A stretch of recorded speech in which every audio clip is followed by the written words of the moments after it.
the protectors of the Wood podcast.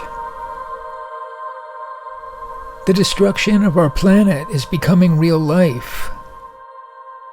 Remember that everyone can make a difference, and every action counts. This podcast tells the story of misfit teenagers struggling to band together and help our world through this crisis. Episode number 73. The free store comes into being.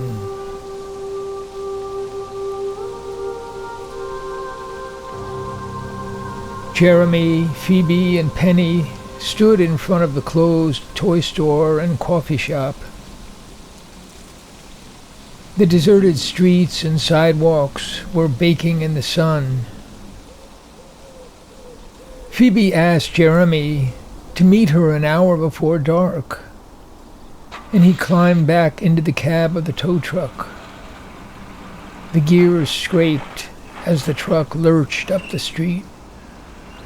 Phoebe and Penny had no idea what to do next. It was hard to accept that the toy store and the coffee shop were both locked in their faces by the forces of the law. Hey, Penny, where's a lawyer when we need one? Let's walk to Sammy's house and ask him. We just can't stand here. I'm going to read that notice on the door first. I was hoping we'd visit Sammy in a bigger group. The two of us won't be able to cheer up anybody. Phoebe limped slowly to the coffee shop door and started reading. Well, there's quite a list here. Permit violations, occupancy limit, creating a public nuisance, operating a cabaret without a license, illegal sporting events, warnings, complaints, blah, blah, blah. Sammy's supposed to appear in court in Half Moon next week. Phoebe limped down the sidewalk to the toy store gate and began reading the notice there. She called to Penny, who remained standing near the curb, surrounded by the boxes of zucchini bread and the cake. It's almost the same here. How can they do that? Gilligan's got to appear in court also. He'll love that. It's all my fault. Phoebe felt like crying. Her whole house of cards had collapsed overnight. Out of the corner of her eye, she saw Scudder staring at her from his doorway across the street. He noticed her looking back and retreated into his giant refrigerated box of a store. Phoebe dragged herself over to Penny. I guess my idea was pretty stupid. I'm in no shape to cheer up anybody. Hey, Penny! Phoebe! At least somebody showed up. The sisters turned to see Tom Winkle strolling their way. I've been waiting for hours, and finally had a chat with Tuck. I got a van full of lemon cukes, roasted finger beans, potato squash chips, and lemonade. Fred and Chester couldn't stay with their horse and wagon, but they'll come back if we need them. What's the plan? Tom Winkle's calm old face, his straw hat and silver hair, seemed so reassuring. Right away, the sisters felt less crazy, less defeated. Maybe a plan was possible. We're not sure. We thought of walking over to Sammy's house and trying to cheer him up. Phoebe was relieved that Tom's eyes did not seem to be studying her cuts and bruises. She wished that she had a pair of sunglasses. Well, Chester tried that already. Sammy just wouldn't come. Hey, Phoebe, look at that! It's the garden center van. In a moment, Peter and Patricia Hood were walking up the sidewalk, glancing at the toy store and the coffee shop, and calling out to their children and Tom Winkle. Hey, Phoebe! Penny! Tom, what's up? So glad to see you. They embraced each other with intense relief. There was chemistry in their coming together, as if they were a band that now could play their songs, or an army that now could do battle. Allison gave us the news. Phoebe knew her father was angry. There was something in the way he walked, as if he were restraining himself every moment. We're all closed, right? But what do we do now? Is Sammy around? I was just telling them. Chester tried to visit Sammy a couple hours ago. Sammy wouldn't let him in. He doesn't want to party. He doesn't want to talk. He wants his store open or nothing. That's all Chester got out of him. Phoebe was aware of her father's eyes on her. She tried to look casual, hiding her eyes under the brim of her baseball cap. But he suddenly reached out and flipped up the brim, exposing her face. He looked at her carefully. She felt like crying, but bravely smiled back. I'm okay. I heard from Chi-Chi you had some trouble. But God help me. This is going too far. I'll get in someone's face today if I have to go to jail for it.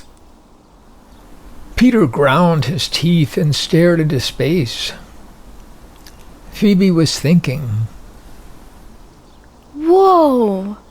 I haven't seen him like this in a while. Peter, don't take it out on Phoebe. It looks like she's been well cared for. Patty turned to Phoebe's face with her thumb and forefinger, studying her bandages and bruises. I'm tired of being an exhibit, and it's mostly my own fault. I fell in the forest. She's going to be fine, Peter. Now I, for one, am not taking my flowers in the van back to the garden center. I'm going to commemorate this occasion by giving them away right here on the sidewalk. There you go, Mom. That makes sense. That's an idea. I'll join you. My cake is melting. Well, count me in. At least we won't run and hide. Let's give everything away. Now you're talking. Peter turned to Phoebe and said, Don't be mad at me. I didn't mean to embarrass you. I still say someone deserves a beating. I'd love to tear someone limb from limb, but we'll let that go. Patty's idea is much better. Patty was walking back to the van. She looked energetic in her jeans and t-shirt, like a young woman if you missed the wrinkles on her face. Peter and Penny followed her. I'll stay here and guard these things. Phoebe didn't want her father to see her walking so awkwardly. Tom seemed to understand and waited with her. There's no hurry. If it gets a little too hot, walk over and wait for Tuck under the churchyard trees. He's getting some visitors and asking for you. These events have got a lot of people stirred up. I'll do that. Thanks. That would suit me just fine. I think I'll need Tuck's help today. Patty, Penny, Peter, and Tom all returned from their cars with supplies for the planned giveaway, or free store, as Peter started calling it. Patty carried an enormous bundle of flowers and went back for more. She unrolled a long piece of burlap in front of the coffee shop and laid out a dazzling array of cornflowers, dahlias, daisies, irises, giant zinnias, black-eyed Susans, sunflowers, and peonies. And then Patty held bouquets in both hands and began talking to a couple of passers-by. Patty knew most of the people in Middletown by name, and soon attracted a group, all chatting about the closing of the stores and the sadness of the occasion. Penny and Phoebe arranged the zucchini breads and the cake on a long breadboard on top of a few old crates. Tom Winkle set up a keg of lemonade on a crate and opened up burlap bags of lemon cukes and roasted finger beans. Penny began inviting the crowd her mother had gathered over to this mecca of refreshments. The conversations continued. News traveled from person to person, and the crowd increased. People were heartsick and confused by all that had happened. Where am I supposed to get a cup of Phoebe, please help me. I want to be right in front of the toy store gate. And look, I've got most of my collection here. The carvings of the Good Fairy and Santa Claus. I want to give them all away. Peter and Phoebe made a small table with the last of Tom Winkle's crates and set up rows of the small painted wooden toys. Dad, what are you doing with all of these? My God, there must be 100 of them. Oh, more than that. It's my therapy. I've been wanting to give them away, and now I have the chance.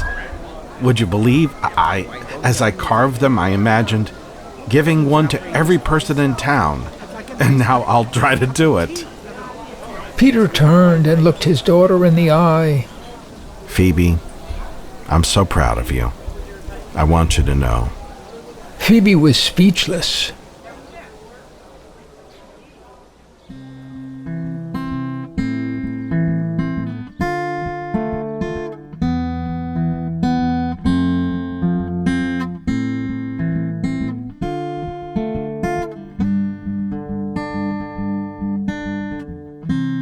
Time has flown by like the wind in the trees, and who knows where it comes from, where it goes, you can't see.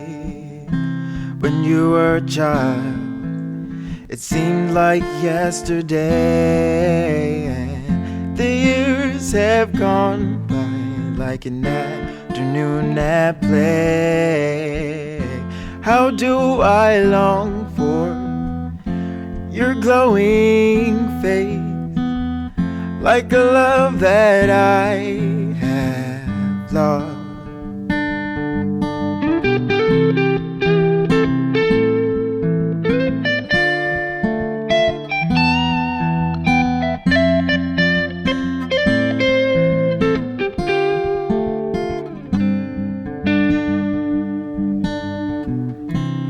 Can be the keeper of the world we love, and can it last forever in the life above?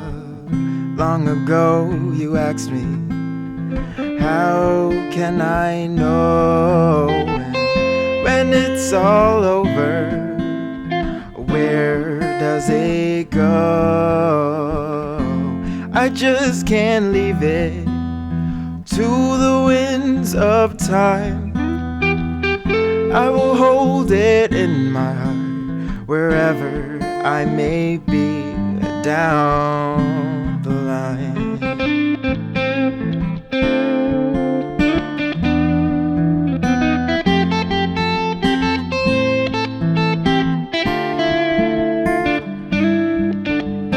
Please give me peace before I'm torn apart.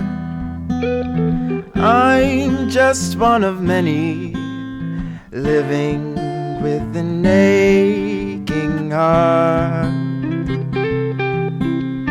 Please give me peace before I'm torn apart. I'm one of many, living with an aching heart.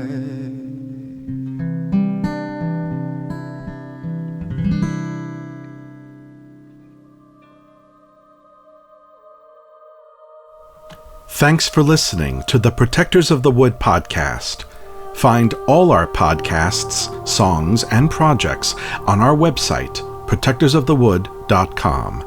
And to all the eco-warriors out there, remember, everyone can make a difference, and every action counts.